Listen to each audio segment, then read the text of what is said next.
Itel.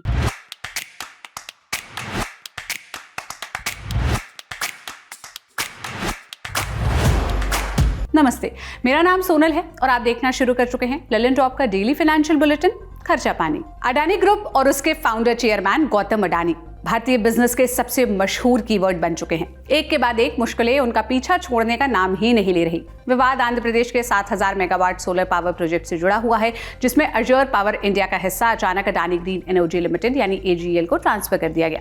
इस मामले पर अब देश की प्रमुख बिजली नियामक संस्था यानी CERC ने क्या कदम उठाया, इसी पर आज के खर्चा पानी में हम विस्तार से बात करेंगे। साथ ही नीति आयोग की रिपोर्ट पर भी नजर डालेंगे, जिसमें चीन+1 पॉलिसी में भारत के पिछड़ने पर चिंता जताई गई है। ये भी बताएंगे कि कैसे इन मुद्दों से भारतीय बिजनेस और अंतर्राष्ट्रीय व्यापार की दिशा प्रभावित हो सकती है। इकोनॉमिक टाइम्स की रिपोर्ट के मुताबिक सेंट्रल इलेक्ट्रिसिटी रेगुलेटरी कमीशन यानी CERC ने आंध्र प्रदेश के सोलर पावर प्रोजेक्ट में अजर पावर इंडिया का हिस्सा अडानी ग्रीन एनर्जी लिमिटेड यानी AGL को ट्रांसफर करने को लेकर गंभीर सवाल उठाए हैं। नियामक ने solar energy corporation of India यानी SECI से जानकारी भी मांगी है कि इस ट्रांसफर को किस आधार पर मंजूरी दी गई और क्या ये प्रक्रिया नियमों के मुताबिक हुई है।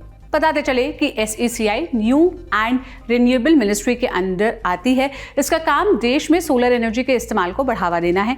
कुल मिलाकर CERC ये जानना चाहती है कि ट्रांसफर की अनुमति किस तरीके से दी गई और क्या ये प्रक्रिया नियमों के हिसाब से पूरी की गई है। इस पूरे मामले को विस्तार से समझने के लिए हम शुरू करते हैं। पूरा मामला क्या है? दरअसल दिसंबर 2021 में solar energy corporation of India limited यानी SECI और आंध्र प्रदेश डिस्कॉम माने इलेक्ट्रिसिटी डिस्ट्रीब्यूशन कंपनीज के बीच 7000 मेगावाट बिजली आपूर्ति के लिए एक पावर सप्लाई एग्रीमेंट यानी PSA साइन हुआ।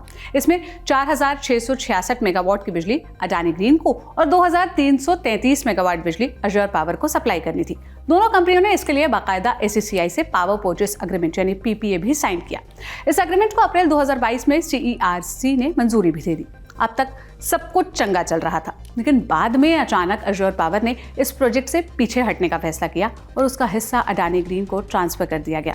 इसके बाद दिसंबर 2023 को एक और सप्लीमेंट्री PSA साइन होता है SECI और आंध्र प्रदेश डिस्कॉम के बीच। इसमें अडानी ग्रीन को पूरे 7000 मेगावाट की आपूर्ति का अधिकार दे दिया जाता है। बस पेच यहीं से फंसना शुरू हुआ कि आखिर ये ट्रांसफर हुआ कैसे। इसी साल 28 अक्टूबर को अपनी एक सुनवाई में CERC ने सवाल किया कि अजर पावर का हिस्सा AGL को ट्रांसफर कैसे किया गया। क्या PPA इस तरह की ट्रांसफरिंग की अनुमति देता है? इस पर SECI के सीनियर वकील ने दलील दी कि टेंडर डॉक्यूमेंट्स में इस तरह के लेन देन पर कोई पाबंदी ही नहीं है और तो और PPA यानी पावर परचेस एग्रीमेंट के आर्टिकल 15(1) के तहत ऐसा किया जा सकता है। उन्होंने इस बारे में और जानकारी देने के लिए एक नोट भी जारी करने की अनुमति मांगी। अब आगे बढ़ने से पहले अनुच्छेद 15(1) क्या कहता है ये जान लेते हैं। इस आर्टिकल के तहत एग्रीमेंट को कोई भी पक्ष कमर्शियल ऑपरेशन डेट यानी COD से पहले ट्रांसफर नहीं कर सकता। इस प्रोजेक्ट के COD की तारीख तो सितंबर 2026 है, जिसमें अभी 1 साल से ज्यादा का समय बाकी है। इस तरह का ट्रांसफर तभी मुमकिन है जब फाइनेंशियल सिक्योरिटी पर बात बन आए। इसके लिए भी प्रावधान है कि सभी पार्टियों की लिखित सहमति होनी चाहिए। इस मामले को लेकर अडानी ग्रुप पर 21 अरब रुपए से ज्यादा की रिश्वत और धोखाधड़ी का आरोप है। आरोप यह भी है कि इन्होंने सोलर प्लांट से जुड़े ये कॉन्ट्रैक्ट हासिल करने के लिए भारतीय सरकारी अधिकारियों को 21 अरब रुपए से अधिक की रिश्वत देने का वादा किया था। अमेरिकी न्याय विभाग यानी DOJ ने गौतम अडानी और उनके भतीजे सागर अडानी सहित 7 सीनियर अधिकारियों के खिलाफ चार्जशीट दाखिल की है। DOJ ने अडानी ग्रुप की firm Adani green energy limited के साथ साथ अजर पावर ग्लोबल लिमिटेड के कार्यकारी सिरिल कार्बिनेस पर भी आरोप लगाए हैं। उन्होंने कहा कि जिन कॉन्ट्रैक्ट्स को लेकर आरोप तय किए गए हैं उनसे लगभग 20 सालों में टैक्स चुकाने के बाद 166 अरब रुपए से अधिक का मुनाफा होने का अनुमान था। अब बात यह है कि आखिर इन सब के बीच भारत अमेरिका का कनेक्शन क्या है। आरोपों के मुताबिक गौतम अडानी ने अमेरिकी निवेशकों को सोलर प्लांट वाले कॉन्ट्रैक्ट्स को लेकर गलत बयान दिए। उन्होंने इससे जुड़ी जरूरी जानकारियों को अमेरिकी इन्वेस्टर्स से छुपाया और फिर उन गलत बयानों या दावों के आधार पर उन्हें अमेरिका में 14 अरब रुपए से अधिक के फंड मिले। इनमें सोलर प्लांट वाले कॉन्ट्रैक्ट्स के लिए फंड भी शामिल हैं। आंध्र प्रदेश में भी जांच हुई। इससे पहले अमेरिकी कोर्ट में अडानी ग्रुप के खिलाफ लगे रिश्वतखोरी और धोखाधड़ी के मामले में आंध्र प्रदेश के पूर्व CM जगन मोहन रेड्डी का नाम भी सामने आया था, जिस पर प्रतिक्रिया देते हुए मौजूदा मुख्यमंत्री चंद्रबाबू नायडू ने कहा कि इन आरोपों से राज्य की ब्रांड इमेज को ठेस पहुंचा है। नायडू की प्रतिक्रिया के कुछ दिन बाद अब आंध्र प्रदेश सरकार के 2 मंत्रियों ने बताया कि जगन मोहन रेड्डी सरकार द्वारा अडानी ग्रुप से बिजली खरीदने के लिए solar energy corporation of India के साथ किए गए बिजली खरीद समझौते जांच के दायरे में हैं। मामला फिलहाल देश भर में चर्चा का विषय बन चुका है, क्योंकि इसके साथ ही अडानी ग्रुप पर रिश्वतखोरी के आरोप भी जुड़े हैं। ये मामला भारतीय बिजली क्षेत्र के नियमों और अग्रीमेंट की ट्रांसपेरेंसी के लिए भी मिसाल बन सकता है। अब बढ़ते हैं आज की दूसरी खबर की तरफ।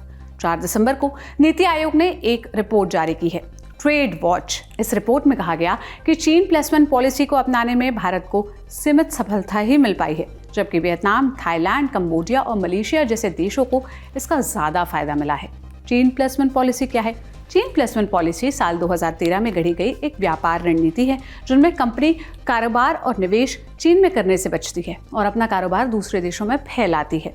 इसमें उन देशों को फायदा होता है जिसे चीन के विकल्प के रूप में देखा जाता है। इस पॉलिसी में भारत कैसे पिछड़ गया, इसकी भी वजह सामने आई है। नीति आयोग की रिपोर्ट के मुताबिक चीन +1 पॉलिसी में क्यों पिछड़ा भारत? टैक्स प्लेट आएगी है तो वो लगा देना। इसके पीछे कुछ वजहें वो गिनाते हैं, जैसे पहली है सस्ते मजदूर, दूसरा है सरल कानून, तीसरा है कम शुल्क, चौथा है मुक्त व्यापार समझौता यानी FTA, जैसे आसान चीजें इन छोटे देशों को अपना एक्सपोर्ट बढ़ाने में मददगार साबित हुई, जबकि भारत इसमें पिछड़ गया। हालांकि इंडियन एक्सप्रेस की रिपोर्ट के मुताबिक रिपोर्ट में कहा गया है कि भारत ग्लोबल कंपनियों के लिए सबसे पसंदीदा बाजार है। भारत के पास अपना मैन्युफैक्चरिंग बढ़ाने का एक बड़ा अवसर भी है, लेकिन फिर भी इससे अभी तक बहुत ज़्यादा फायदा तो नहीं मिल पाया। इसके उलट पिछले कुछ साल में भारत की ग्लोबल ट्रेड में हिस्सेदारी कम हो गई। ये रिपोर्ट अमेरिका और चीन के बीच चल रही ट्रेड वॉर के बीच आई है। तो ये था आज का खर्चा पानी बुलेटिन। ये बुलेटिन लिखा था मेरी साथी प्रगति चौरसिया ने। इन मसलों पर आप क्या राय रखते हैं? अपनी राय कमेंट में ज़रूर बताइएगा। अगले एपिसोड तक अपना और अपनों का खूब ख्याल रखें। शुक्रिया।